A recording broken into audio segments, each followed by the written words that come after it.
Hello बच्चों, let's see this question. Let a comma b belongs to r and a square plus b square is not equal to 0. Suppose capital S x equal to, ये आपके लिए curly bracket है, z belongs to capital c such that z equal to 1 upon a plus iota B T, then t belongs to r and t is not equal to 0 where iota और z की value भी आपको यहाँ पर given है, z belongs to s भी given है, then X Y lies on, तो एक्स वाई कहाँ लाई करेगा ये हमें यहाँ पर चूज करना है. हमारे पास ऑप्शन है ए बी सी या डी. ठीक है, तो इनमें से हमें राइट आंसर चूज करना है. ओके डियर स्टूडेंट, तो फर्स्ट हम क्या करते हैं बच्चों, की कॉन्सेप्ट लिख लेते हैं क्वेश्चन के लिए. तो की कॉन्सेप्ट, देखिए क्वेश्चन के लिए हमारा की कॉन्सेप्ट क्या होगा बच्चों, इसको हम लिखते हैं की कॉन्सेप्ट.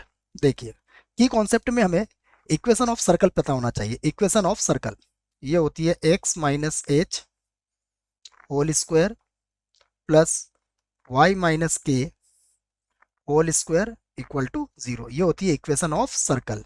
ओके, ये जो इक्वेशन ऑफ सर्कल होती है, सॉरी यहाँ ए स्क्वायर आएगा स्टूडेंट, है ना, यहाँ पर लिख देता हूँ मैं ए स्क्वायर.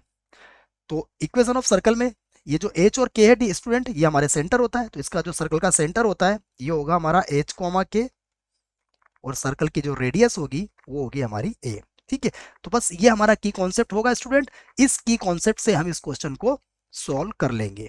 ओके, तो देखिए अब क्या गिवन है हमारे पास, हम देखते हैं. तो गिवन देखिए, गिवन में हमारे पास है z इक्वल टू 1 अपॉन, ये है हमारे पास a plus iota B T. Okay, a plus iota B T. Okay, ये z की वैल्यू हमें गिवन है, देखो 1 upon a plus iota B T, 1 upon a plus iota B T.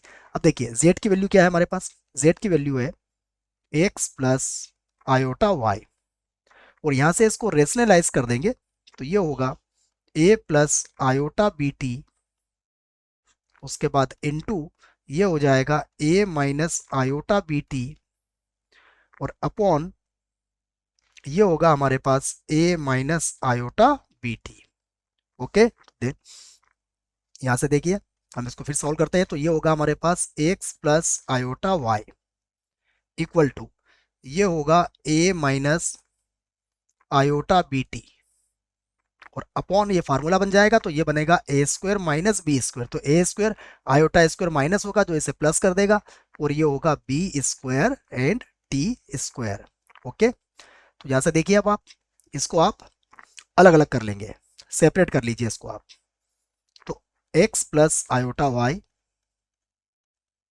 Equal to, ये होगा हमारे पास a upon A square plus B square T. Okay, plus minus iota B T upon A square plus B square and T square. Okay, देखिए अब आप इसको compare कर सकते हैं. जब आप कंपेयर करोगे तो आप कह सकते हो देन कंपेयर जब आपने करा तो ये मिलेगा हमारे पास x की वैल्यू. देखिए x की वैल्यू होगी हमारे पास a upon A square plus B square T square, ये हमारे पास x की वैल्यू होगी. ओके, तो इसको आप ऐसा भी लिख सकते हैं x A square plus B square T square equal to ए.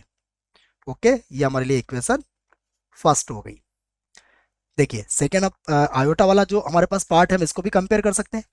तो देखिए हमारे पास जो y की वैल्यू होगी, y इक्वल टू होगा हमारे पास माइनस का बी टी, है ना, कॉफिशिएंट ऑफ आयोटा, और ये होगा A square plus B square T square. यहां से देखिए हमारे पास वैल्यू आ जाएगी y A square plus B square T square equal to होगा हमारे पास माइनस का B T.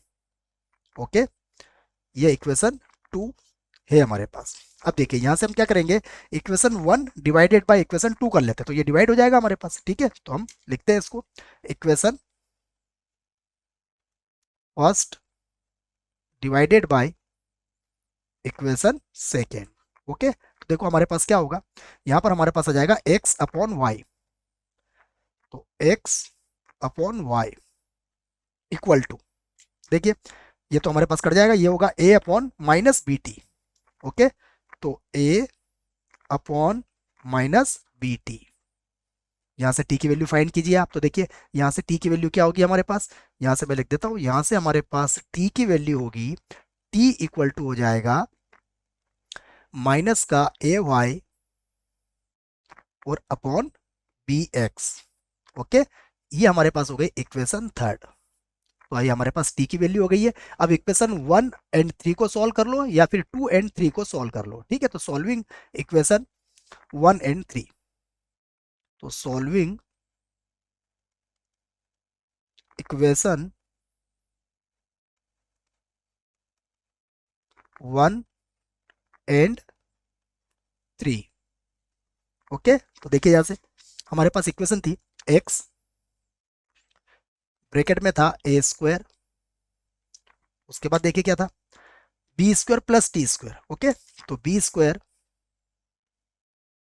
And T square, देखिए टी स्क्वायर की वैल्यू क्या होगी हमारे पास, टी स्क्वायर होगा A square Y square upon B square and X square, और इक्वल टू हमारे पास है ए। ओके, तो इक्वल टू कितना लिख दिया हमने, ए।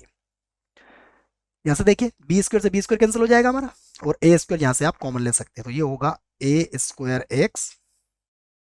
और अब हमारे पास देखिए बी स्क्वायर से बी स्क्वायर कैंसिल हो गया है, हम एलसीएम ले लेंगे, तो ये होगा हमारे पास X square plus Y square upon X square, और इक्वल टू कितना होगा, ए। ओके, तो देखिए ए से ए भी कैंसिल हो जाएगा आपका, तो ये हमारे पास एक और इक्वेशन आ जाएगा X square plus Y square, और ये हो जाएगा हमारे पास देखिए एक्स और अपॉन ए, तो मैं सीधे लिख देता हूं माइनस एक्स अपॉन ए आ जाएगा ये। ओके डियर स्टूडेंट, यहां से देखिए अब हम इसको सर्कल की इक्वेशन में बना सकते हैं। देखो सर्कल की इक्वेशन कैसे बनेगी, ये हो जाएगा X square minus X upon A, और इसमें हम ऐड कर देंगे, क्या ऐड करेंगे, एक्स का कॉफिशिएंट और उसका हाफ और उसका स्क्वायर भी करेंगे, तो 1/2a, और इसको ऐड कर दिया हमने, प्लस वाई स्क्वायर, तो इधर भी हम ऐड कर देंगे 1/2a होल स्क्वायर। देखो अब ये क्या बन जाएगा, ये होगा x minus 1/2a whole square plus y minus 0 whole square, और इक्वल टू होगा 1/2a होल स्क्वायर। तो ये हमारे पास क्या है, जो इक्वेशन 4 है हमारे पास, ये क्या है, इक्वेशन ऑफ सर्कल है। तो जो 4 है वो क्या है, इक्वेशन ऑफ सर्कल, इसको हम लिख सकते हैं, ये जो है इक्वेशन ऑफ सर्कल है ये। ओके, तो इक्वेशन ऑफ सर्कल आ गई है, तो हमारे पास सेंटर हो गया इसका, देखिए इसका सेंटर लिख सकते हैं हम यहाँ पर। तो इसका सेंटर क्या होगा, इसका सेंटर होगा हमारे पास 1/2a कॉमा 0, और इसकी जो रेडियस होगी वो होगी 1/2a। ओके, तो अब ऑप्शन चेक करते हैं। तो ऑप्शन हमारे पास देखिए, option A the circle with radius 1/2a and centre 1/2a। Okay, तो ये फर्स्ट ऑप्शन हमारा क्या होगा, राइट आंसर होगा। ओके, देखिए अब नेक्स्ट देखते हैं, देन बी तो हमारे लिए रॉन्ग आंसर होगा। अब देखिए सी और डी को भी चेक करते हैं हम, तो सी हमारे पास क्या है, A is not equal to 0 and B equal to 0, इसको चेक करते हैं सी को। ओके, तो देखिए सी में हमारे पास क्या है, ऑप्शन सी के लिए हमारे पास है A is not equal to 0 and B equal to 0। Okay, then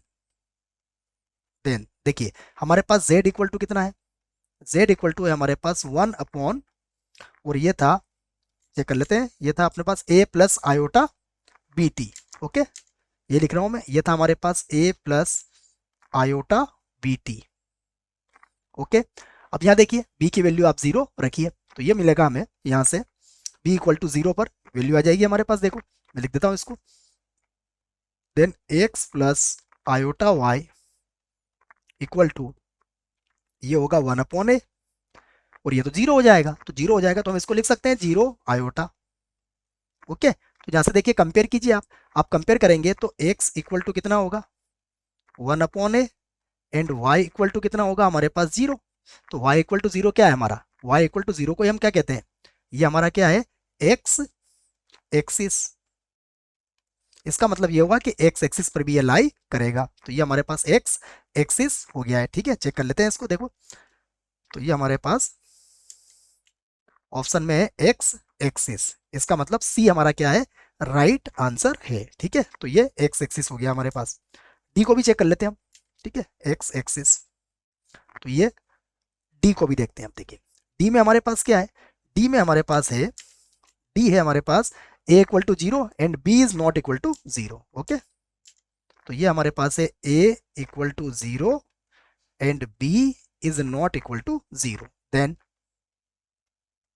then देखिए फिर से हमारे पास z की इक्वेशन क्या है, इक्वेशन ऑफ z हमारे पास है z equal to 1 upon a plus iota b। Okay, ये आयोटा t भी था है ना स्टूडेंट, यहाँ पर t था, इसको लिखना भूल गए थे हम, यहाँ पर भी आएगा t। Okay, 1 upon a plus iota B T था। तो देखिए यहाँ से अब क्या करेंगे हम, z की वैल्यू, z की वैल्यू होगी हमारे पास x प्लस आयोटा y। यहाँ पर a की वैल्यू हम लोग 0 रखेंगे तो ये बनेगा 1 upon iota B T. We know that 1 upon iota equal to होता है हमारे पास माइनस आयोटा। तो यहाँ से देखिए हमारे पास वैल्यू आएगी x प्लस आयोटा y, और ये हो जाएगा हमारे पास 0, और फिर होगा माइनस आयोटा और 1 अपॉन बी टी। ओके, तो यहाँ से देखिए जब आप कंपेयर करेंगे तो हमारे पास y की वैल्यू क्या होगी, y की वैल्यू होगी minus 1 upon B T, and x की वैल्यू होगी हमारे पास 0। और x की वैल्यू जो 0 होती है उसी को हम क्या कहते हैं, उसी को हम कहते हैं y एक्सिस। इसका मतलब ये हुआ कि y एक्सिस पर भी ये लाई करेंगे। ठीक है, तो मैं इसको देख लेता हूँ, ऑप्शन डी क्या है मेरे पास। तो ऑप्शन डी है मेरे पास y axis for a equal to 0 and b is not equal to 0। तो मेरे पास एक और आंसर डी भी मेरा राइट आंसर है। ठीक है, तो क्वेश्चन के लिए मेरे पास a राइट आंसर है, सी राइट आंसर है, and D also right answer है। I hope you will understood it well. Best of luck.